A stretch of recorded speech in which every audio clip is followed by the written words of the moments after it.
Setting up your Uber account? It's fast and simple. But what if you don't want to share your personal number? With a virtual number, you can keep your privacy intact and still verify your Uber account effortlessly. And KrispCall has got you covered with virtual numbers designed specifically for OTP verification. Whether you're signing up for Uber or any other app, you can choose from numbers in over 100 countries to get started with KrispCall. And here's the best part. When you sign up for a KrispCall workspace, you'll get a free virtual number from the US, Canada, or the UK, plus $1 in credit to kick things off.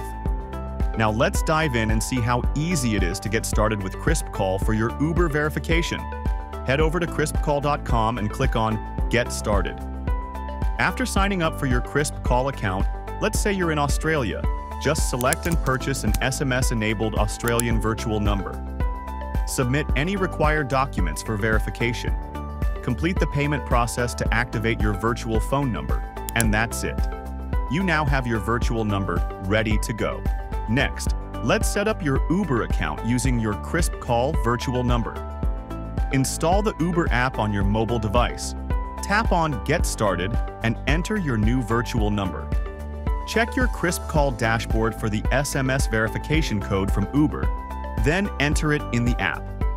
Next, enter your full name and tap Next. Agree to the terms and conditions and hit Next again. And just like that, your new Uber account is ready to use. Please note, Uber is responsible for sending the OTP code via SMS. KrispCall doesn't block any incoming messages or calls to your virtual number. So what are you waiting for? Sign up for KrispCall today. Contact our chat support for more information.